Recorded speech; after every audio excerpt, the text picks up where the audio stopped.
ஓம் சக்தி. உலகமெல்லாம் சக்தி நெறி ஓங்க வேண்டும். ஒவ்வொருவர் மனக்குறையும் நீங்க வேண்டும். நீங்களே உங்கள் வாழ்க்கையை எண்ணிப் பாருங்கள். எத்தனை ஆசைகள், எத்தனை மனக்கோட்டைகள் கட்டியிருப்பீர்கள். உங்களுடைய நியாயமான எத்தனை ஆசைகள் நிறைவேறின, எத்தனை நிறைவேறவில்லை. அதற்கு காரணம் என்ன?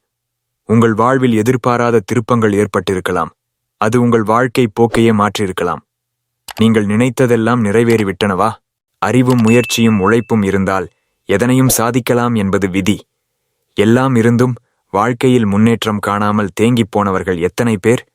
குப்பையில் கிடந்தவர்களெல்லாம் குபேரனானது எப்படி? மிகப்பெரிய மேதைகள் எல்லாம் வறுமையில் கிடக்கிறார்களே, அது ஏன்?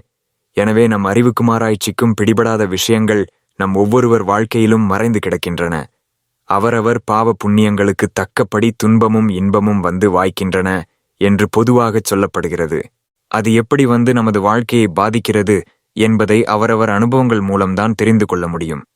அவரவர் வாழ்வும் அவரவர் ஊழ்வினைக்கேற்ப இறைவன் திட்டமிட்டபடியே வகுக்கப்பட்டு உலக நாடகத்தில் வந்து நடித்தபடி இருக்கிறோம். எனவே அவரவர் கரும விதிக்குத் தக்கபடியே நமக்கு இன்ப துன்பம் அனுபவங்கள் வந்து வாய்க்கின்றன. ஓம் சக்தி.